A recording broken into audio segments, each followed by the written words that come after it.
Thanks so much. Thanks for giving me this opportunity, and thanks everyone for coming.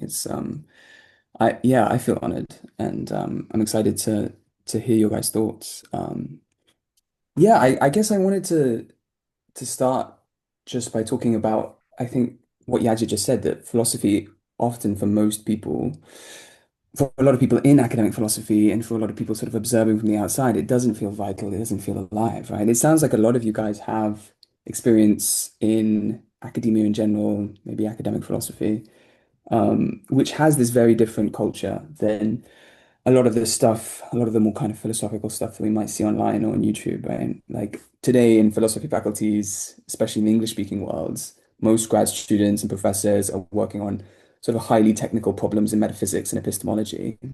And even people who are working on ethics, right, on sort of bigger, more practical problems, they often end up speaking a language that makes even these practical topics seem super abstract. Like the idea that the trolley problem has anything to do with ethics as most people encounter it, or even how like the Greeks understood ethics, I think is kind of an example of this, right? It's practical issues turned into intellectual games.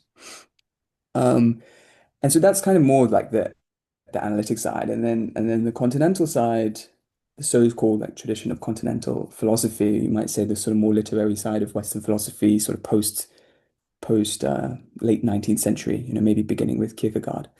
Um, there's a sort of modern tradition of academic philosophy that sort of focuses on that side of things, but they also sort of face profound problems, right? Like, you might point to maybe a toxic politicization or like a culture of moralism that might constrain people's thinking in various ways. Or you might also point to like an allergic reaction to science that I think often renders like a lot of theories that come out of that world sort of unconvincing to a lot of people.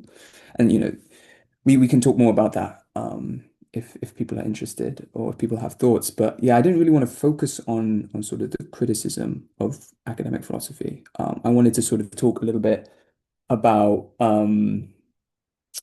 about yeah, Indian philosophy, and how maybe Indian philosophies, which are actually becoming more and more popular in academic circles, they might have sort of resources to make philosophy wise again. Um, and they might be able to do this by like showing how philosophy has a different role in human life and human flourishing. And that might be a role that is not often, that hasn't really been conceived of very often in the kind of Western tradition. So I think to illustrate something like this, a claim like this, you have to speak very broadly about Indian philosophy and Western philosophy. You have to speak about these kind of philosophical traditions in general. And this is something that is like really shunned by academics today. And partly for good reason, people are scared of oversimplifying. But if you can't see the wood for the trees, then I think what can happen is that you miss sort of basic differences in presuppositions. And when you then take on new ideas, those ideas kind of get um, forced into the kind of paradigms that you're used to. So I think there's a kind of academic project, there's an intellectual project of like looking at these traditions very generally and broadly. So taking like a bird's eye view of different philosophical traditions through space and time, and using that to sort of address this problem of revitalizing philosophy in some ways. So to have a little bit of a go at doing that, like super briefly, I think there's one major framework difference, or maybe like a difference in first principles between Indian philosophy and Western philosophy that can sort of highlight how philosophy in India was directed at transforming human life, maybe in this kind of particular way. Um, and so I think that this difference relates to different assumptions around the intelligibility of reality and the role of error, right? So big words, but I'll sort of talk about it a bit. Um, so I think in Western philosophy, and there's a contemporary philosopher, is probably my favorite contemporary philosopher, a guy called Brooks Siporin in Chicago. But he has this, he puts together this notion of nous as arche, which is so two ancient Greek words meaning something like mind as origin, right? And so he comes up with this idea when by looking at a particular moment in Plato's Phaedo, in one of Plato's dialogues, in which Socrates is talking and Socrates is kind of comparing different philosophical worldviews. And in this moment, Socrates basically compares sort of two different ways of looking at reality, right? He says that there's one way of thinking about reality in which reality is ultimately intelligible, which means that it's ultimately amenable to conceptual or theoretical knowledge. And then he sort of discusses another kind of way of thinking about reality. Um, I think the Greek word is apeiron. So something kind of fundamentally unintelligible. We kind of get the word aporia from from that Greek word. So he's sort of comparing these sort of two very broad scope ways of understanding reality. And Socrates prefers the first one, right? He takes the foremost preferable. The world is ultimately intelligible. And Brooks Saporian sees this moment in philosophy as sort of a microcosm for a move that ends up constraining the entire subsequent tradition of Western thought, right? That reality in its essence is ultimately intelligible. And so in this worldview, error then is like a byproduct of our theories, right? So we can obviously be mistaken about the world.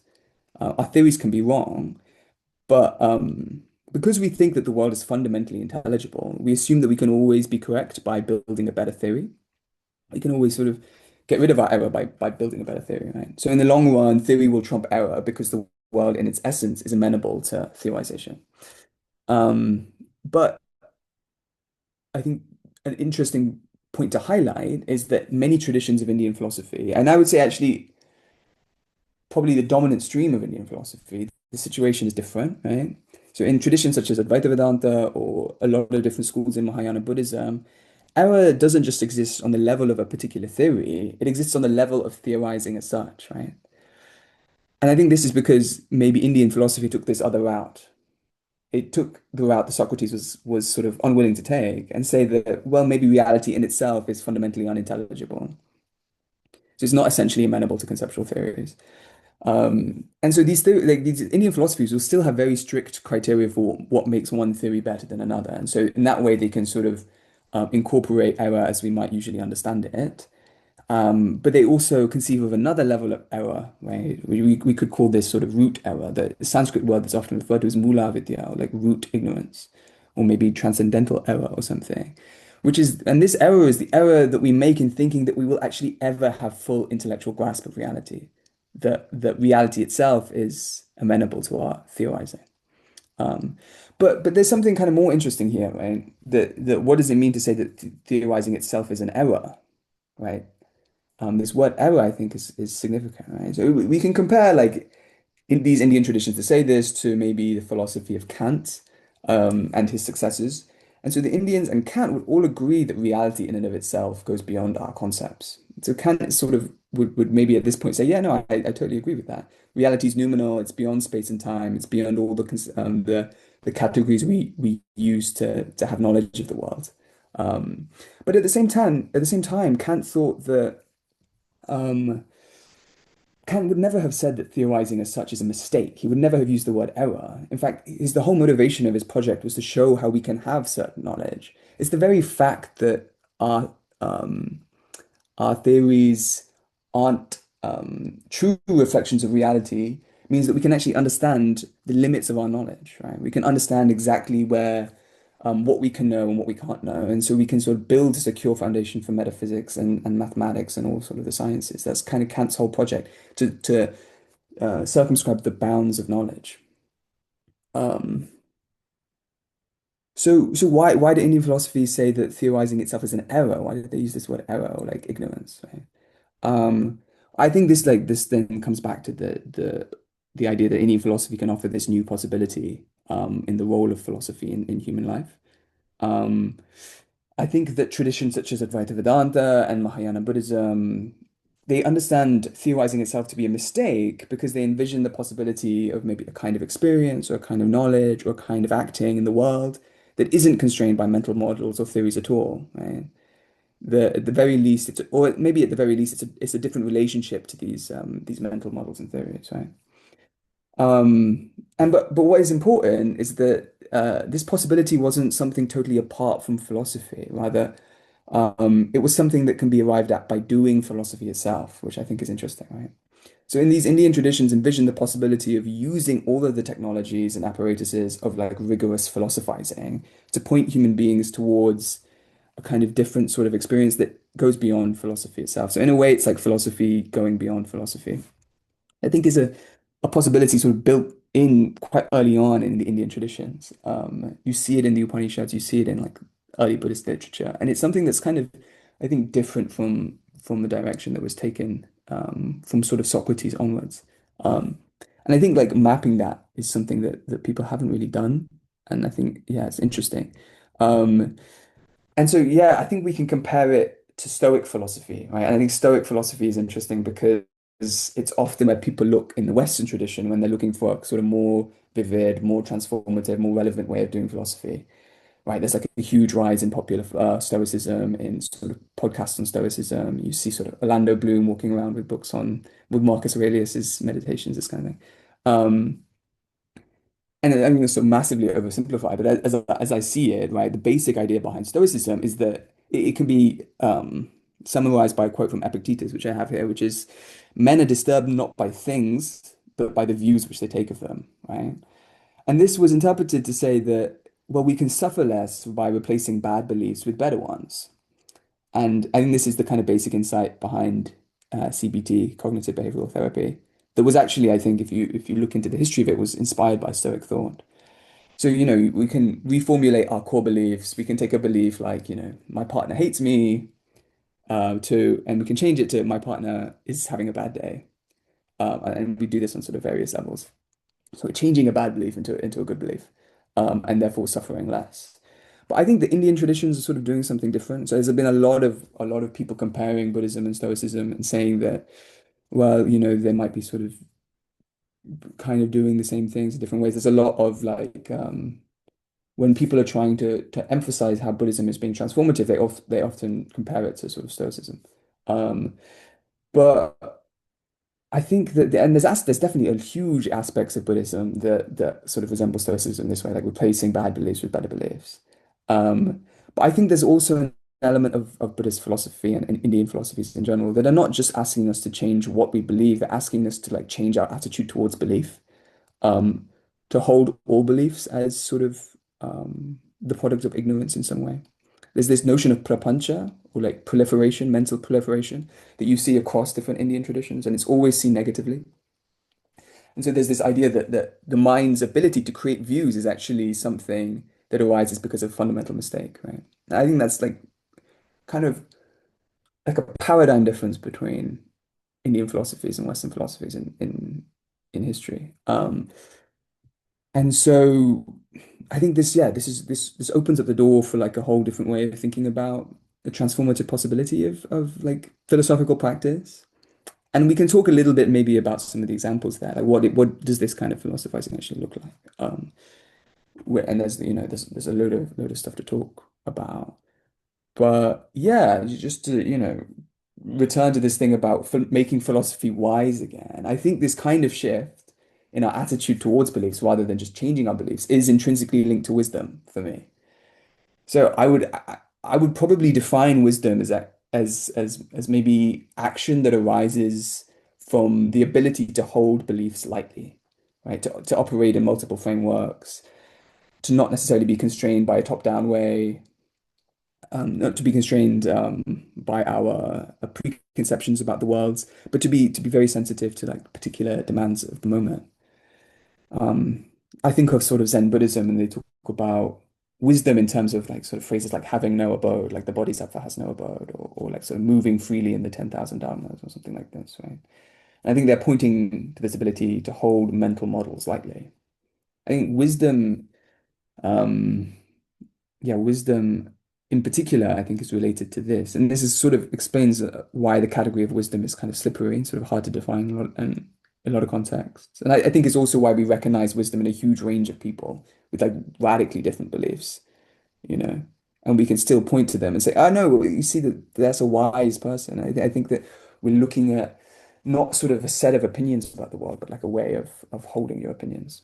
Um, so this is what I think is sort of Indian philosophy is maybe interesting. There's loads more questions if we're talking broadly about making philosophy wise again. There's loads more questions about sort of philosophical institutions or the relation between philosophy and like other forms of knowledge and yeah, lots of stuff like that I would love to talk about and I have thoughts about. But that's kind of my conception of maybe where Indian philosophy is interesting. And yeah, I can talk a little bit. I don't want to go on for too long, but I can talk a little bit about my like specific PhD work if that's interesting to people, I'll just talk like super briefly about it. But I sort of see it as like sitting within this kind of broader conception of like Indian philosophy. So I work on this text from the 10th century. It's a really cool text called the Mokshopadhyaya, or the Way to Liberation, which is like a huge poem written in Sanskrit. And it's part philosophy, part literature, part sort of imaginative storytelling.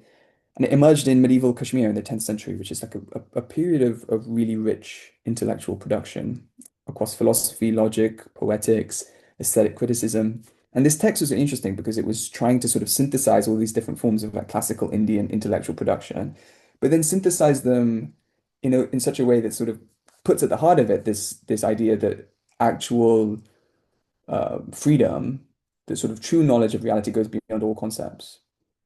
So this, well, simultaneously sort of making that point, but also like making use of all of the different kind of intellectual games that are available in that sort of intellectual environment. And I could talk a little bit about my argument around the thesis. I basically, to summarize it really quickly, I don't know if people have seen the film Everything Everywhere All at Once, which is this cool film. I have sort of opinions about it. It sort of disappointed me in some ways. But I thought the premise is amazing. And sort of they paint a picture of a universe in which like everything that you could possibly imagine actually happens somewhere because the universe is so vast. Um, I think the Moksha Pi is doing exactly that. It's painting a picture, and it's actually using philosophical arguments that are quite nuanced to sort of create this philosophical thought experiment that everything that you could possibly imagine, every possible imaginable scenario actually does happen. And this world, actually, every phenomena arises completely randomly. Um, but it's just that because there's so many things that do happen, just like a monkey with a typewriter, this idea that if a monkey with a typewriter, enough monkeys with enough time would write the entire works of Shakespeare. Just in that way, this particular world arises. The kind of order, the regularities, the laws that we seem to perceive are actually contingent. And I think that it's, sort of radical worldview, but the reason it does that is it wants to sort of snap us into a way of looking at the world in which like everything comes immediately. Um, I might be sort of, I might wake up in the morning and be in sort of my mental haze because I sort of have this background idea of where everything is and what my life is. And then I reach for the coffee cup and the coffee cup isn't there and I'm suddenly like shocked. And there's a moment of sort of like coming back into reality, like being snapped back into reality. And I think in a way the Moksha Pai's worldview is trying to do that with everything. It's trying to give us a taste of like what a liberated being might be like. And it's somebody who sees the world in that way all the time, who's just kind of constantly immersed in the moment. But sort of paradoxically, it gets us to sort of the particularity of this world by saying that everything we could possibly imagine actually exists. So this is sort of the sort of broad outline of a kind of philosophical picture that I'm trying to paint. But I think perhaps what's interesting is that like this is a kind of intellectual world where people wanted to write a poem that was kind of a thought experiment to try and sort of change your state of mind in some way. And so yeah, I'll stop talking. But I hope some of that was interesting. And yeah, I'd love to hear some thoughts. Well, if people have questions at this point, I think it'd be good. Um, I have some questions if nobody does, but you guys can go first. Please.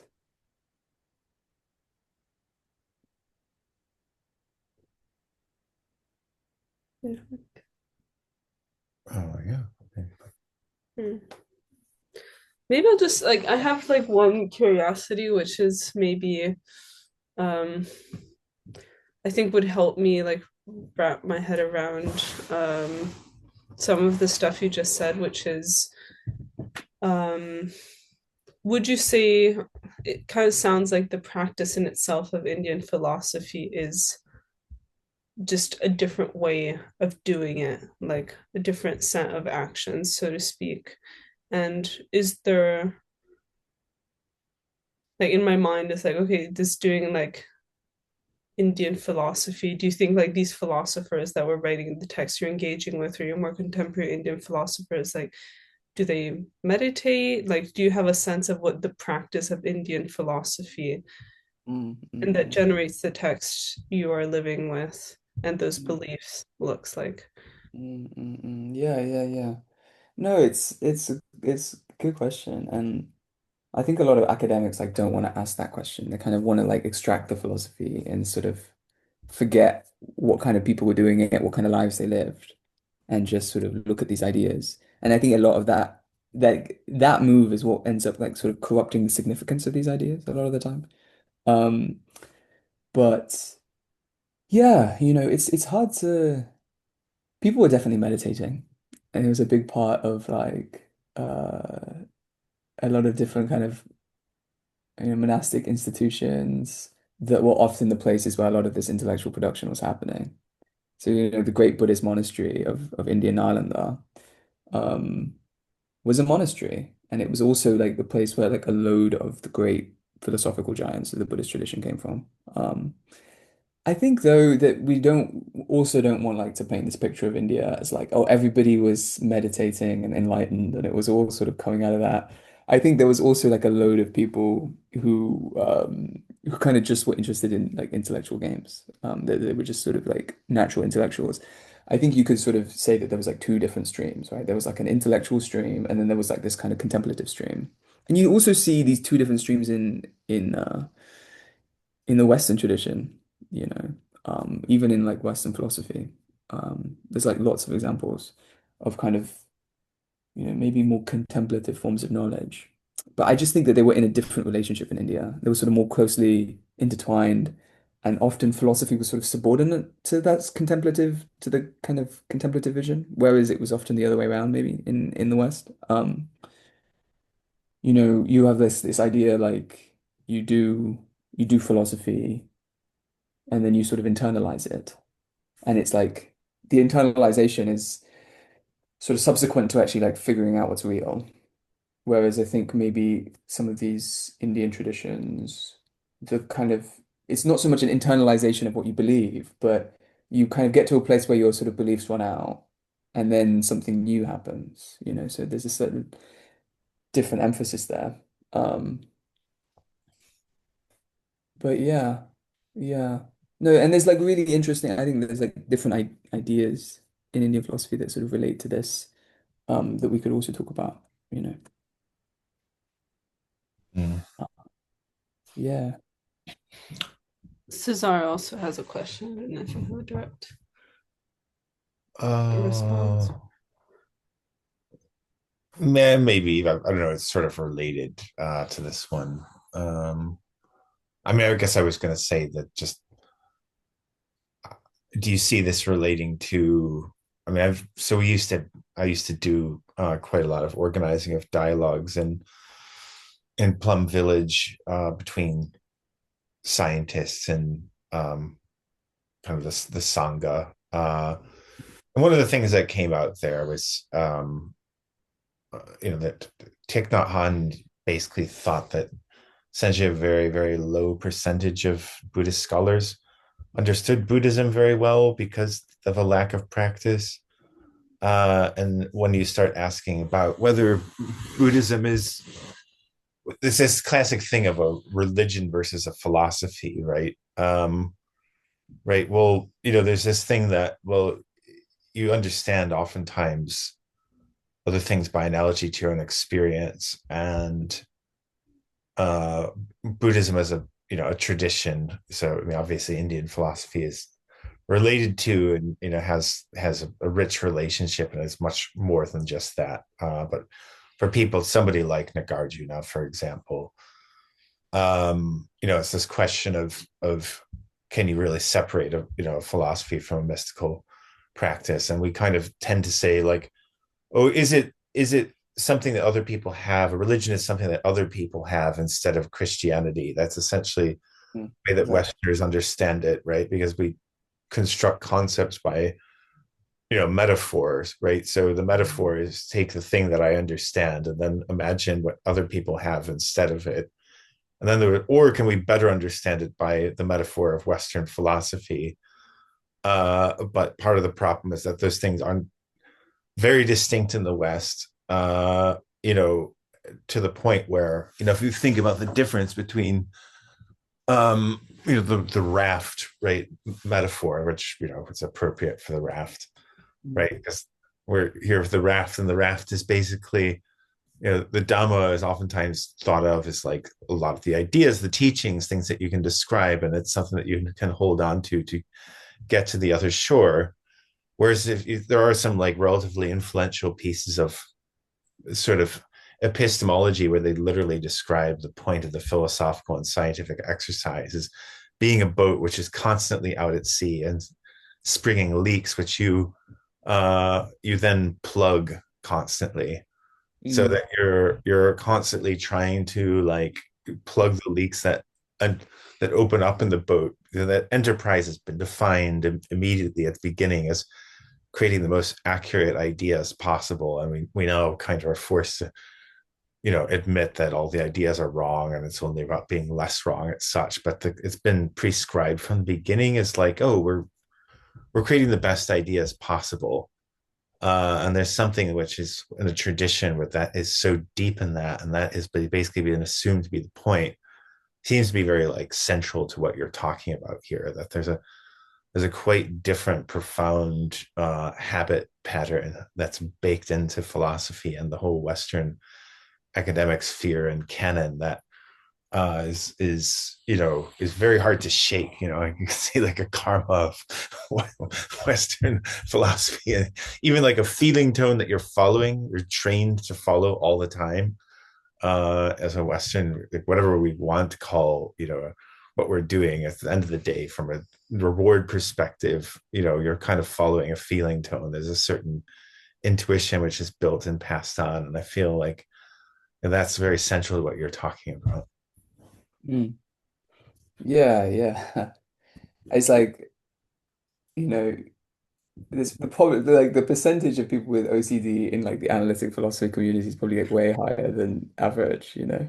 Yeah, I don't mean to be judgmental, but I think that that metaphor of like plugging holes in a boat, like constantly trying to organize our concepts so that they don't, we can sort of stay away this sort of scary possibility that maybe like I can't actually understand what the world is in and of itself, like there's an attempt to kind of get a certain level of security through knowledge, through philosophical knowledge. It's sort of motivated by a kind of anxiety. And I think that the Buddhist tradition, the Hindu tradition, the relationship between knowledge and liberation, between knowledge and like freedom from suffering it's kind of there from the beginning. There's always this kind of idea that if we have true knowledge, it will free us from suffering. And so, yeah, um, the tradition is always kind of aimed at maybe a different sort of feeling tone, trying to have this sort of cessation or the kind of pacification ends up being like this sort of guiding light in early Buddhist philosophy. Um, you know, like not yeah, letting go of anxiety. Um, I think yeah, and you might see that as like in a way shaping the entire kind of intellectual enterprise. But one other thing to say maybe is that there are a lot of like modern Western philosophers who do like, and I think it sort of comes out of like the postmodern revolution. They do want to say something kind of similar to maybe what I'm saying, that like, oh well, we can't really know reality in and of itself. That it's all just mental models all the way down. We've just got to have better theories. Like, so we can do science because we can get better theories. We can, but and science, but the only like success criteria of science is like practical intervention in the world. It's not actually knowing what things are, it's being able to do things. And so, we can have better scientific theories if we can do things more effectively. I think that's quite a compelling case, right? And that seems like, oh, and so a lot of people will take like Nagarjuna and these Indian philosophers and say, oh, that's what they're saying. I think that that's true to an extent, but what is interesting is that Buddhism never gave up on the idea of truth. It never gave up on the idea of like the quest for truth. It didn't say that there's no such thing as truth. It's the Four Noble Truths, right? As like one example. So Buddhism is saying that we can actually find knowledge. It's just that that knowledge isn't conceptual knowledge. So it's this possibility of like direct experience of like something different. The Western tradition, postmodernism maybe gets to a certain point, but then it says, well, we just have to kind of, we're constantly swimming at sea. But Buddhism says no, that there's another shore. Hmm. Um, And so then philosophy still has a direction. It's not directionless. It's not like um, maybe purely creative in the way that some of these postmodernist philosophers think. Um, but yeah, so I think in a really interesting way, they sort of combine this sort of quest for truth, a quest for truth that has a final destination, and sort of aspects of postmodernism. So maybe they can meet like the best of both worlds in a way, but in its own particular way. And how does science relate to all of this? I think if you push a lot of scientists, they will describe something similar to what I'm saying, right? Like, I think a lot of, especially physicists, will say, yeah, we're dealing ultimately with models here. We're not dealing with reality in and of itself. I was recently at this festival, How the Light Gets in London, and there was a lot of scientists there, and they were kind of, when you push them, they sort of say, yeah, well, I don't know if there's really particles out there. Don't ask me that. They It's surprising how you can get like a lot of physicists on a philosophical table where like the question is very explicitly like, you know, is reality particles? But they don't want to actually answer that question. Um, but what a lot of scientists I think are really scared of is like letting go of the idea that their theories are true. Um, I think there's a when as soon as we get into the language of like truth and falsity, um, we're not just speaking objectively, we're kind of like we're also in the realm of value. We're also in the realm of like um kind of how we identify and like where we see meaning in the world. Because truth is always it's intrinsically like a value-laden concept, right? Truth is in its essence something we should find. And so if we say that science isn't true, even if we agree sort of metaphysically, epistemologically that like, we're building mental models, the language of truth or error is significant. And I think in the Indian tradition, you see the willingness to say, no, we don't have the world generally right. Like we have it completely wrong. And that includes like all of the assumptions of like space and time and conceptuality that undergird science.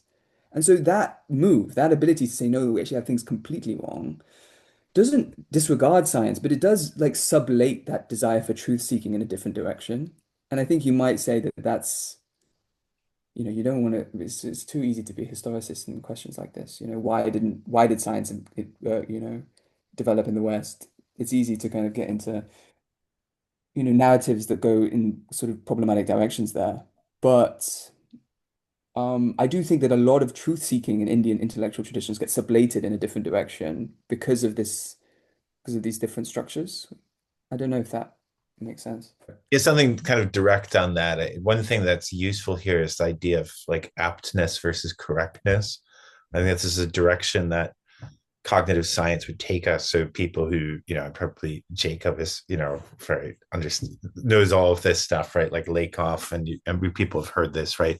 Metaphor theory, right? That what we're looking to do is we're trying on perspectives, right? And this is a lot where science has gone, is you're basically looking for appropriate perspectives or the most appropriate perspective all of the time. And once you get into that idea of that, like essentially all we're doing is choosing between metaphors or ways of looking, right? Then, which is essentially, also very Buddhist friendly. I mean, there was a concept we all know, probably many of us have heard of Robert Bea, um, that and so like from Wittgenstein onwards, like Wittgenstein would basically have said that uh, truth only exists, the type of truth that we're talking about only exists in logic, only exists within a certain set of assumptions. So once I've adopted a metaphorical framework and say I'm looking at the world through this framework, then we start talking about truth, but I've set something up, but there's no such thing as a true metaphor, right? So if we have this, and there's the other thing is that as a feeling tone, there's something that aptness feels like and something that correctness feels like. And if you just like slow your mind down, you can feel what aptness and correctness are like, and you can sort of tell whether the mind is going towards correctness or aptness. And that's part of a way of like this kind of discipline, I think, of holding ideas differently is like, am I looking for correctness? Am I addicted to correctness? Or am I kind of open to, another more apt perspective? and this and then it's kind of becomes less about illusion, and then how am I choosing to create a useful illusion, because we all something like that. So I think that's another thing to play with in this area. How can we better understand our mind and thoughts or ways of thinking by interfacing with current technologies such as artificial intelligence? It's easy to forget that like Steve Jobs was like a massive hippie, that like this stuff started in like the hippie context. Um, I think Peter Thiel has this whole idea that like the hippies kind of ruined America because they've been like massively against technology or something. But Steve Jobs was a hippie. Um, but yeah, no, more like to what you were saying. I think there's like maybe two different kinds of arguments, right? Like there's an argument about like different styles of thought, and then there's an argument about like conceptions of thinking to sort of speak in that way. So like in terms of styles of thought, there's like different you might, and I think Ian McGilchrist is a really great voice in this, talking about like left hemisphere versus right hemisphere. And then other people in various ways have like sort of mapped technological thinking versus a sort of more open, more kind of thinking that is more open to paradox and ambiguity and holding like tensions simultaneously and this kind of thing. Um, and I think that's like massively significant that we're losing the latter. We're sort of becoming a world that's more technologized, and this has kind of been noted for like years. Like Heidegger had a whole thing about technology, and he would have a lot to say about the rise of AI as a kind of like apotheosis of what he's perhaps talking about. Though there's a lot of interesting things about AI, in particular. I think there's ways in which it's different from like a lot of other technology. But so there's differences in the styles of thinking, but there's also differences in theories of thought, right? There's a difference in our conception of like what of the relationship between thought and reality and thought and truth, right? I think the Buddha was probably like, if he was alive today, he would probably be a computer scientist, you know? I think this is something that like a lot of people in this world maybe don't acknowledge enough. But the Buddha was like highly technical and like he was all about building like very intense lists of categories and creating very determinate typologies of experience and like making things as like formulaic and systematic as possible. Um, and so, and that informs the whole Buddhist tradition. But at the same time, he didn't think that like conceptuality mapped onto reality. He thought there was like, as I've been talking about, there was this whole possibility beyond conceptuality. In a way, it's like using all of that kind of mind, like that. The Buddha was very left-brained. He was incredibly left-brained, I think. But he was all about using that to like open up a different kind of possibility. So yeah, I don't know if that's helpful, but there's at least how I think about it. Like there's the question of, different styles of thinking, but then there's also like this other question of like, what is thinking about? Like where do we go when we're looking for truth? By using mental models, can we find truth beyond mental models? Yeah, I guess different forms of yoga, and there's jnana yoga, so the yoga of knowledge, which is about sort of using knowledge to go beyond knowledge, and there's sort of other forms of yoga. Um, And there's like the various metaphors in the Indian tradition of like there's this thing called the Gataka nut, which is like this nut that you like put in water and it sort of bubbles away like a paracetamol or something. And it purifies the water, but it also destroys itself in the process. And so this metaphor is used for like you have a certain kind of vikalpa, a kind of thought that destroys other thoughts and itself.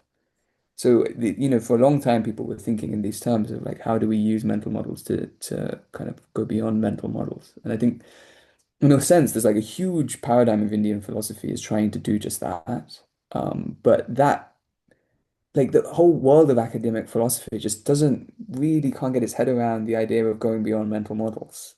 I think most of us can't. It's like it's a crazy possibility in a way.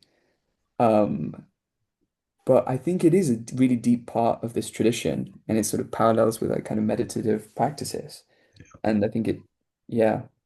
Um, Interject, right? I mean, again, the Dhamma and the crossing to the other shore, right? I mean, it's particularly like, the one of the things that they say about at least Thai's Thich Nhat Hanh's stance on the Four Noble Truths, right? Is like they're totally in the relative truth, right? So the people he would say that it was one of the Buddha's most skillful teachings, but it wasn't his deepest teaching because the Four Noble Truths are basically relative truth statements, right? There is a lot of suffering in life, or life is full of suffering. It has roots of a certain kind. Cessation of suffering is possible, and there's a way of doing it. Like if you look at what types of truths we're gesturing towards, those statements, they're basically fairly like declarative statements, right? But they're not the deepest things that he ever taught. So there's this thing of like, if anybody is incredibly great, we probably think, as a world historical teacher, Sid Gautama was probably really good. He's probably good at like a lot of things, So I think he used his left hemisphere very well, and he was also very, very noted for the ability to summon a perfect metaphor, at mm, any time, and to switch between metaphors, which is a very right hemispheric view, and also for deep compassion, which if you look at brain scans of people doing compassion practices, incredibly, it's a very right lateralized emotion. So I think it's this like this ability to use relative truth, what is good for, to know what it's good for, and to use it like incredibly skillfully, and to give something quite simple that you can also put aside. There's this seduction in overly ornate mental models such that one can disappear more easily into them, right?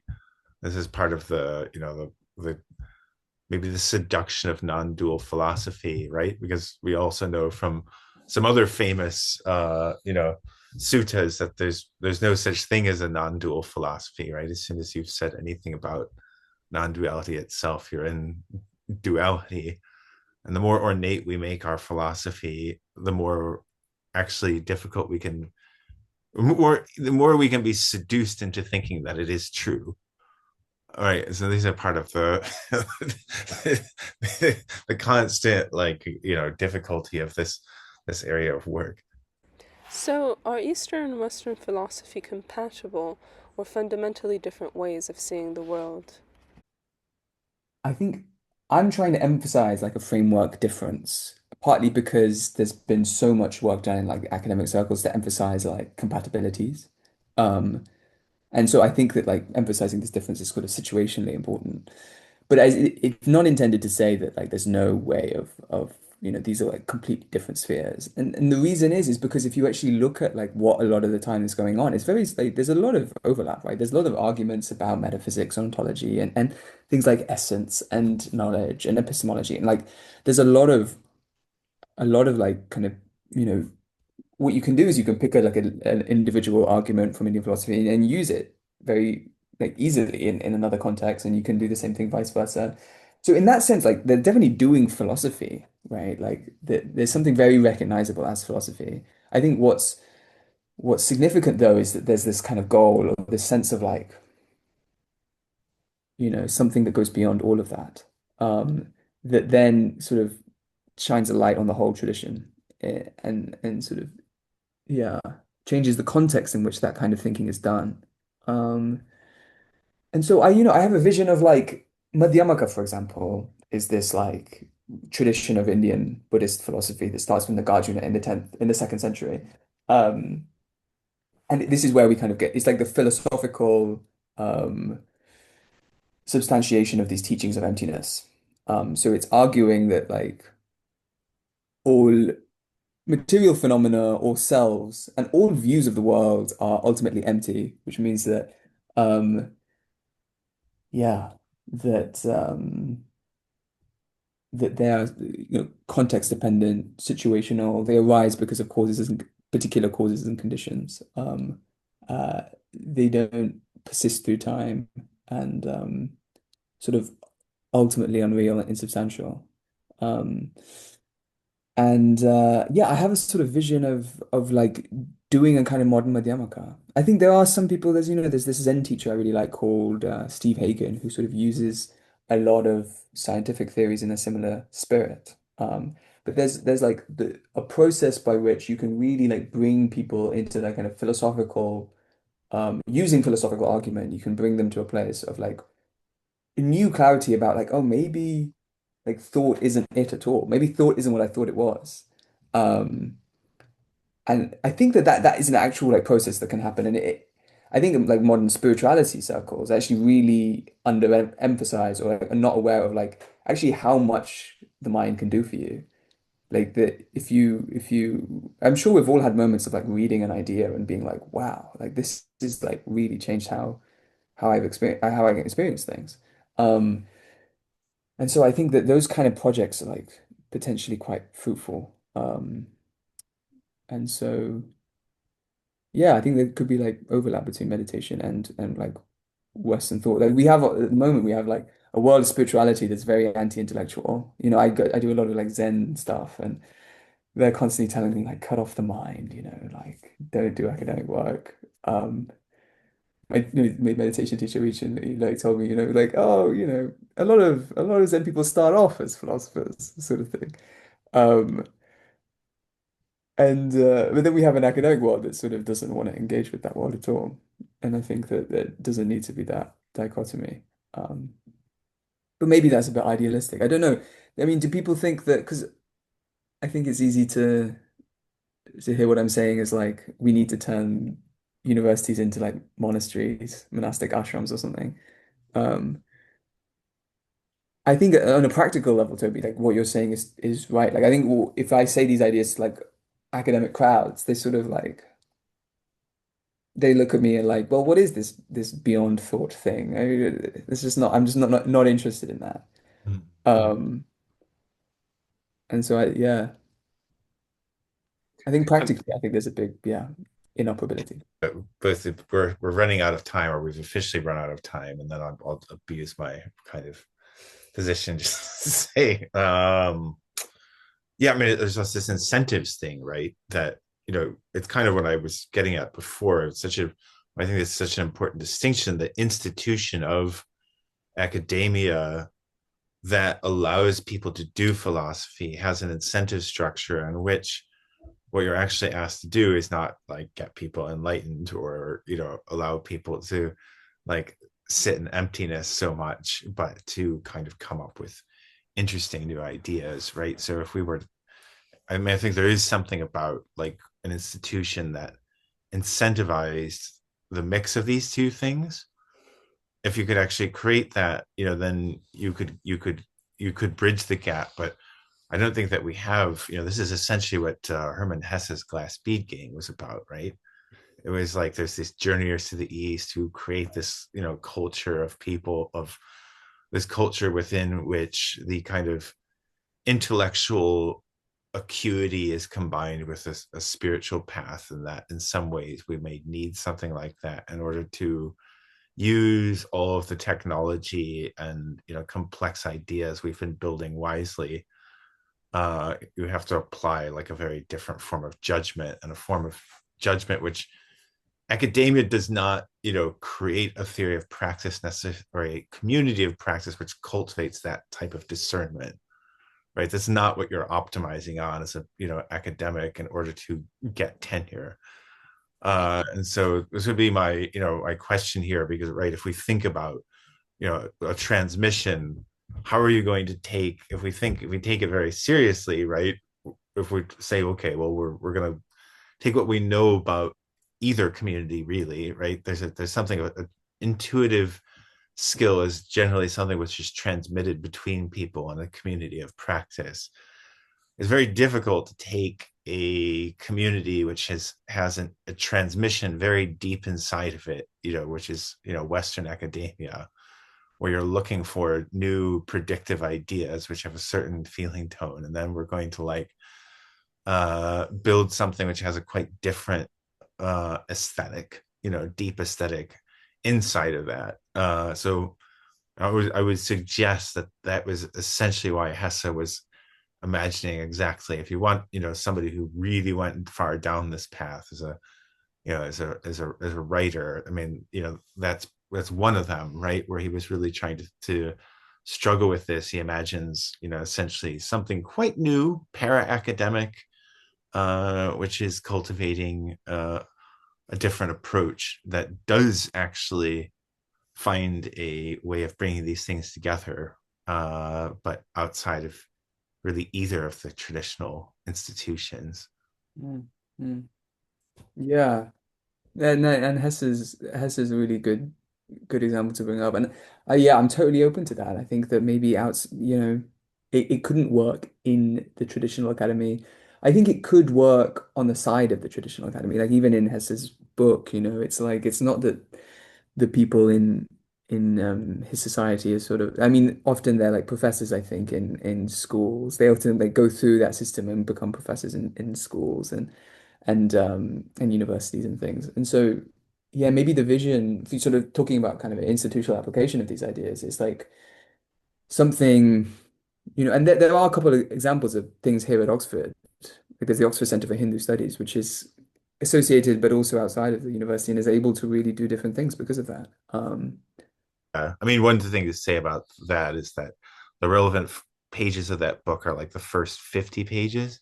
Mm. I remember the Castalia is like the mature creation of this thing that starts. So Hesse was actually wrote about like the journeyers to the east arise as a time of confusion. The West is falling apart. Nobody knows which end is up.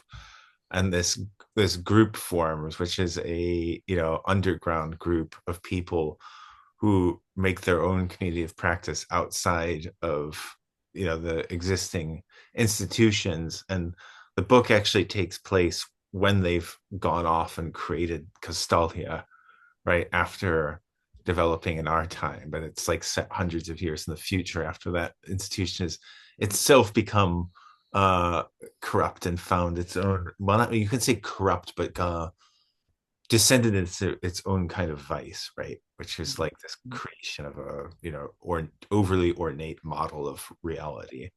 Uh, but it was useful. And it's time when it was invented, it saved the world, right? That was his.